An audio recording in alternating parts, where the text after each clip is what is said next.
사랑하는 성도님들, 오늘 이 시간 여러분과 함께 매우 중요한 주제를 나누고자 합니다.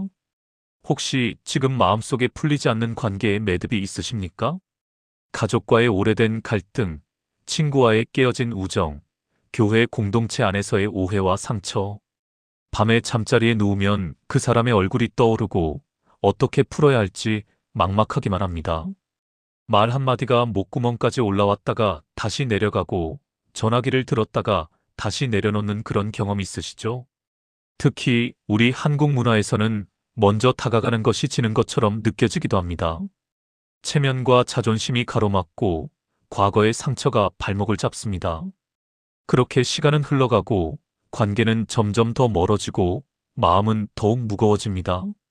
하지만 사랑하는 믿음의 가족들, 오늘 여러분께 확실한 소망을 전하고 싶습니다. 성경은 인간관계 회복에 대한 하나님의 명확한 청사진을 담고 있습니다. 수천 년 전에 기록된 말씀이지만 2025년 오늘을 사는 우리에게도 놀라울 정도로 실제적입니다. 오늘 여러분과 나눌 8가지 단계는 단순한 이론이 아닙니다. 성경 속 인물들이 실제로 경험했고 수많은 성도들이 적용해서 관계가 회복된 검증된 방법입니다. 이 8단계를 따라가다 보면 여러분의 깨어진 관계도 반드시 회복될 수 있습니다. 그러니 마음을 열고 끝까지 함께 해주시기 바랍니다. 자, 그럼 첫 번째 단계부터 시작하겠습니다. 첫 번째로 자신의 잘못을 먼저 인정해야 합니다. 많은 분들이 관계 회복에 실패하는 가장 큰 이유가 바로 이것입니다. 상대방의 잘못만 보고 내 잘못은 보지 못하는 것입니다. 우리는 본능적으로 자신을 방어하고 상대방을 탓하려는 경향이 있습니다. 그런데 예수님께서는 이렇게 말씀하셨습니다. 마태복음 7장 3절부터 5절에서 어찌하여 형제의 눈 속에 있는 티는 보고 내 눈 속에 있는 들보는 깨닫지 못하느냐. 보라, 내 눈 속에 들보가 있는데 어찌 형제에게 말하기를 나로 내 눈 속에 있는 티를 빼게 하라 하겠느냐. 외식하는 자여, 먼저 내 눈 속에서 들보를 빼어라. 그 후에야 밝히 보고 형제의 눈 속에서 티를 빼리라고 하셨습니다. 이 말씀이 얼마나 정확한 진단입니까? 우리는 상대방의 작은 티는 확대해서 보면서 정작 내 눈 속에 큰 들보는 보지 못합니다. 남편은 아내의 작은 실수를 지적하면서 자신의 무관심과 냉대는 보지 못합니다. 아내는 남편의 무뚝뚝함을 비난하면서 자신의 잔소리와 비교는 깨닫지 못합니다. 자녀는 부모의 간섭을 답답해하면서 자신의 불순종과 무례함은 정당화합니다. 부모는 자녀의 반항을 한탄하면서 자신의 강압과 무시는 사랑이라고 착각합니다. 교회 안에서도 마찬가지입니다. 성도는 목회자의 부족함을 비판하면서 자신의 교만과 판단은 분별이라고 포장합니다. 이것이 바로 우리 인간의 민낯입니다. 그래서 관계 회복의 첫 단계는 반드시 자기 성찰에서 시작해야 합니다. 실제로 한 성도님의 이야기를 들려드리겠습니다. 70대 어머니와 40대 딸이 10년 넘게 연락을 끊고 지냈습니다. 딸은 어머니의 간섭과 잔소리 때문이라고 했고 어머니는 딸의 불효 때문이라고 했습니다. 그런데 어느 날 딸이 먼저 자신의 태도를 돌아보기 시작했습니다. 어머니의 잔소리가 사실은 걱정과 사랑의 표현이었다는 것을 깨달았습니다. 자신이 얼마나 무례하게 대답했는지, 얼마나 냉정하게 거절했는지를 보게 되었습니다. 그리고 용기를 내어 어머니께 전화를 드렸습니다. 처음엔 어머니도 차갑게 대했지만 딸이 진심으로 사과하자 결국 두 사람 모두 울음을 터뜨렸습니다. 지금은 매주 함께 예배드리는 아름다운 관계가 되었습니다. 사랑하는 성도님들, 여러분이 먼저 자신의 잘못을 인정할 때 기적이 시작됩니다. 상대방을 변화시키려 하지 마십시오. 내가 먼저 변화되어야 합니다. 두 번째로 진심 어린 사과를 해야 합니다. 자신의 잘못을 깨달았다면 이제는 그것을 표현해야 합니다. 그런데 많은 분들이 사과를 하면서도 진정한 사과가 되지 못합니다. 내가 잘못했지만 너도 잘못했잖아 라는 식의 반쪽짜리 사과를 합니다. 미안하긴 한데 그래도 내가 먼저 그랬잖아 라고 변명을 덧붙입니다. 이것은 사과가 아니라 또 다른 공격입니다. 성경은 진정한 회개와 사과의 모습을 보여줍니다. 누가복음 15장 18절부터 19절에서 탕자가 아버지께 돌아가며 준비한 말을 보십시오. 아버지, 내가 하늘과 아버지께 죄를 지었사오니 지금부터는 아버지의 아들이라 일컬음을 감당하지 못하겠나이다라고 했습니다. 여기에는 어떤 변명도 정당화도 상대방 탓도 없습니다. 오직 자신의 잘못만을 인정하는 순수한 회개가 있습니다. 탕자는 자신이 받을 만한 처벌도 감수하겠다는 각오가 되어 있었습니다. 아들의 자격도 포기하고 품꾼이 되어서라도 아버지 곁에 있고 싶었습니다. 이것이 진정한 사과의 모습입니다. 그런데 우리는 어떻습니까? 사과하면서도 대가를 바랍니다. 내가 사과했으니 너도 사과해야지라고 기대합니다. 내가 먼저 손을 내밀었으니 너도 받아줘야 해라고 요구합니다. 이것은 거래이지 사과가 아닙니다. 진정한 사과는 아무런 조건 없이 아무것도 기대하지 않고 오직 내 잘못을 인정하는 것입니다. 실제로 한 교회에서 있었던 일입니다. 두 집사님이 5년 동안 서로 얼굴도 마주치지 않았습니다. 처음 시작은 사소한 오해였지만 그것이 쌓이고 쌓여 큰 골이 되었습니다. 한 집사님이 먼저 용기를 내어 다가갔습니다. 다른 집사님 앞에 무릎을 꿇고 진심으로 사과했습니다. 제가 오해를 풀려고 노력하지 않았습니다. 제가 형제님을 판단하고 정죄했습니다. 용서해 주십시오라고 했습니다. 상대 집사님도 처음엔 굳어 있었지만 그 진심이 전해지자 함께 울면서 화해했습니다. 지금은 가장 친한 기도 동역자가 되었습니다. 사랑하는 믿음의 가족들, 진심 어린 사과는 반드시 상대방의 마음을 움직입니다. 설령 당장 받아들여지지 않더라도 그 씨앗은 반드시 열매를 맺게 됩니다. 세 번째로 상대방의 입장을 이해하려고 노력해야 합니다. 관계가 깨어진 많은 경우 서로의 입장을 이해하지 못했기 때문입니다. 내 관점에서만 상황을 바라보고 상대방의 처지는 생각하지 않습니다.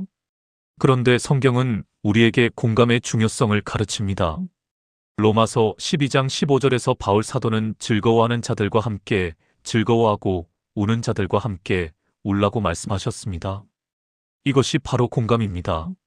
상대방의 기쁨에 함께 기뻐하고 상대방의 슬픔에 함께 우는 것입니다. 또한 빌립보서 2장 4절에서는 각각 자기 일을 돌볼 뿐더러 또한 각각 다른 사람들의 일을 돌보아 나의 기쁨을 충만하게 하라고 하셨습니다. 내 입장만 고집하지 말고 상대방의 입장도 돌아보라는 말씀입니다. 우리는 종종 자기중심적 사고에 갇혀 있습니다. 시어머니는 며느리가 자신을 무시한다고 생각하지만 며느리는 시어머니가 간섭한다고 느낍니다. 남편은 아내가 자신을 존중하지 않는다고 불평하지만 아내는 남편이 자신의 마음을 몰라준다고 서운해합니다.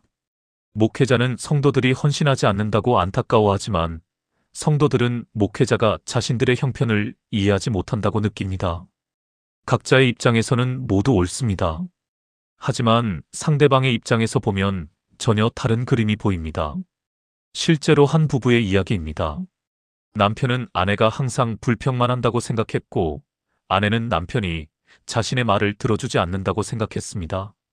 상담을 통해 서로의 입장을 듣게 되었습니다.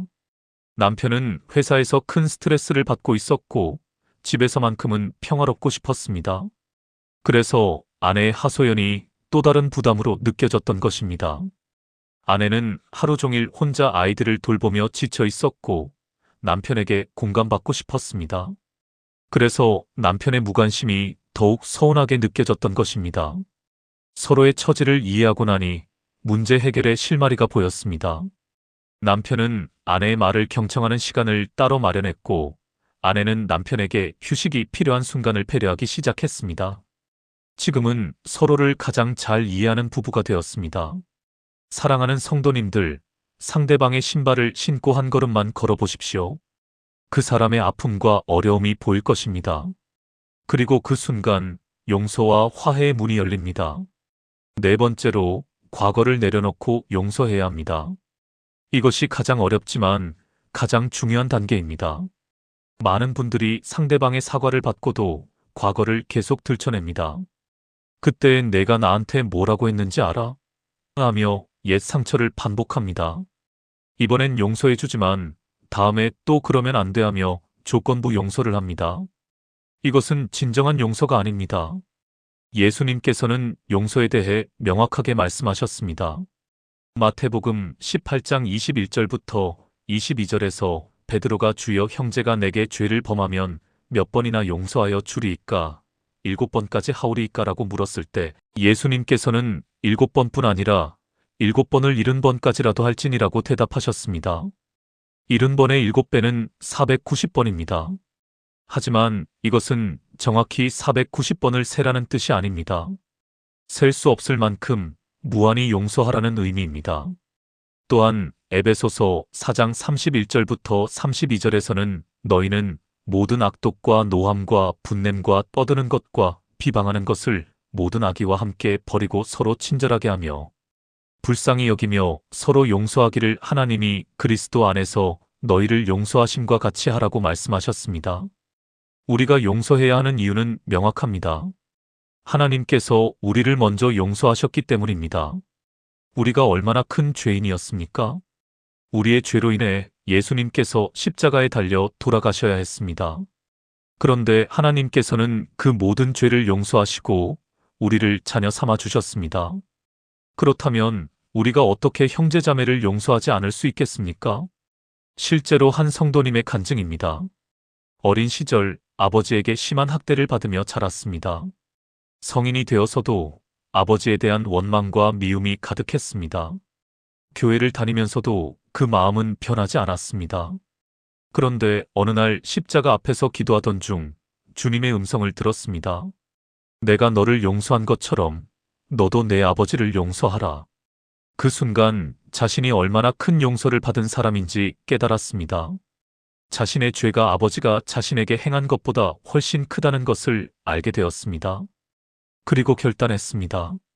아버지를 용서하고 그 미움을 내려놓기로 했습니다. 쉽지 않았습니다. 매일 기도하며 싸워야 했습니다. 하지만 조금씩 마음이 변화되었습니다. 그리고 마침내 아버지를 찾아가 아버지, 용서합니다라고 말할 수 있었습니다. 그날 아버지도 눈물을 흘리며 처음으로 미안하다고 말했습니다. 지금은 아버지가 교회에 나와 함께 예배드리고 있습니다. 사랑하는 믿음의 가족들, 용서는 상대방을 위한 것이 아닙니다. 용서는 바로 여러분 자신을 위한 것입니다. 미움과 원망의 사슬에서 자유로워지는 길이 바로 용서입니다. 5번째로 적극적인 소통과 대화를 시작해야 합니다. 관계 회복은 일회성 사건이 아니라 지속적인 과정입니다. 한 번 사과하고 한 번 용서했다고 해서 끝이 아닙니다. 이제부터 새로운 관계를 만들어 가야 합니다. 그리고 그 핵심은 바로 소통입니다. 성경은 말씀의 중요성을 강조합니다. 잠언 15장 1절에서 유순한 대답은 분노를 쉬게 하여도 과격한 말은 노를 격동하느니라고 했습니다. 어떻게 말하느냐에 따라 관계가 회복되기도 하고 더 깨어지기도 합니다. 또한 야고보서 1장 19절에서는 내 사랑하는 형제들아 너희가 알지니 사람마다 듣기는 속히 하고 말하기는 더디하며 성내기도 더디하라고 말씀하셨습니다. 듣기는 빨리, 말하기는 천천히 하라는 것입니다. 우리가 관계에서 실패하는 이유 중 하나는 듣지 않고 말만 하기 때문입니다. 상대방의 이야기를 끝까지 듣지 않고 중간에 끊고 자기 주장을 펼칩니다. 상대방의 진심을 파악하려 하지 않고 표면적인 말만 듣고 반응합니다. 상대방의 감정을 이해하려 하지 않고 논리로만 대응합니다. 이것이 바로 소통의 실패입니다. 진정한 소통은 경청에서 시작됩니다. 상대방의 말을 끝까지 듣고 그 마음을 이해하려 노력하는 것입니다. 설령 동의하지 않더라도 먼저 이해하려는 자세가 필요합니다. 그리고 나서 자신의 생각을 부드럽게 표현하는 것입니다. 실제로 한 교회 안에서 있었던 일입니다. 구역장과 구역원 사이에 오해가 생겼습니다. 구역장은 구역원이 봉사에 소극적이라고 생각했고 구역원은 구역장이 강압적이라고 느꼈습니다. 문제는 서로 직접 대화하지 않고 다른 사람들에게 하소연만 했다는 것입니다. 그러다 보니 오해가 더 커지고 소문이 퍼졌습니다. 목회자가 개입하여 두 사람을 마주 앉혔습니다. 처음엔 어색하고 불편했지만 조금씩 마음을 열고 대화를 시작했습니다. 구역장은 자신이 너무 일방적이었다는 것을 인정했고, 구역원은 자신이 소극적이었다는 것을 깨달았습니다. 대화를 통해 서로를 이해하게 되었고, 지금은 가장 활발한 구역이 되었습니다. 사랑하는 성도님들, 마음에 담아두지 마시고 표현하십시오. 하지만 부드럽고 사랑스럽게 표현하십시오. 그리고 무엇보다 먼저 들으려고 하십시오. 6번째로 구체적인 변화와 행동을 보여야 합니다. 말만 해서는 안 됩니다. 진정한 회개와 변화는 반드시 행동으로 나타나야 합니다. 미안하다고 100번 말하는 것보다 한 번 변화된 모습을 보여주는 것이 더 큰 힘이 있습니다. 성경은 행함이 없는 믿음은 죽은 믿음이라고 말씀합니다. 야고보서 2장 17절에서 이와 같이 행함이 없는 믿음은 그 자체가 죽은 것이라고 했습니다. 마찬가지로 행동이 없는 사과는 공허한 울림일 뿐입니다. 또한 마태복음 3장 8절에서 세례 요한은 그러므로 회개에 합당한 열매를 맺고라고 말했습니다. 진정한 회개는 반드시 열매로 증명되어야 합니다. 입으로만 변하겠다고 말하는 것이 아니라 실제로 변화된 삶을 살아야 합니다. 구체적으로 어떤 변화가 필요할까요? 남편이 아내에게 상처를 주었다면 이제는 아내의 말을 경청하고 존중하는 모습을 보여야 합니다. 아내가 남편을 무시했다면 이제는 남편을 인정하고 격려하는 말을 해야 합니다. 자녀가 부모에게 불순종했다면 이제는 부모의 뜻을 존중하고 순종하는 행동을 보여야 합니다. 부모가 자녀를 억압했다면 이제는 자녀의 의견을 듣고 자율성을 인정해야 합니다. 성도가 교회에 상처를 주었다면 이제는 섬김과 헌신으로 그 아픔을 치유해야 합니다. 교회가 성도에게 상처를 주었다면 이제는 더 세심한 돌봄과 관심을 보여야 합니다. 실제로 한 가정의 이야기입니다. 아버지는 평생 가족에게 화를 내고 폭언을 일삼았습니다. 가족들은 아버지를 두려워하며 살았고 집안 분위기는 항상 무겁고 어두웠습니다. 그러던 어느 날 아버지가 교회에 나오기 시작했습니다. 말씀을 듣고 기도하면서 자신의 잘못을 깨닫게 되었습니다. 가족 앞에서 무릎 꿇고 용서를 구했습니다. 하지만 가족들은 쉽게 믿지 못했습니다.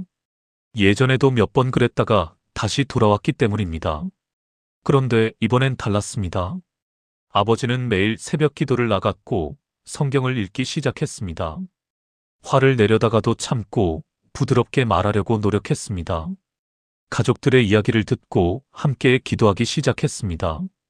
처음엔 어색했지만 시간이 지나면서 가족들도 아버지의 진심을 믿게 되었습니다.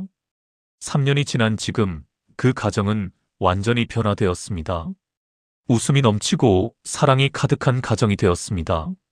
사랑하는 믿음의 가족들, 말이 아닌 행동으로 변화를 보여주십시오. 그것이 진정한 회개이고 진정한 관계 회복입니다. 7번째로 시간을 두고 인내하며 기다려야 합니다. 관계 회복은 하루아침에 이루어지지 않습니다. 깨어지는 데 걸린 시간만큼 회복에도 시간이 필요합니다. 급하게 서두르다가 오히려 관계가 더 악화될 수 있습니다. 성경은 인내의 중요성을 강조합니다.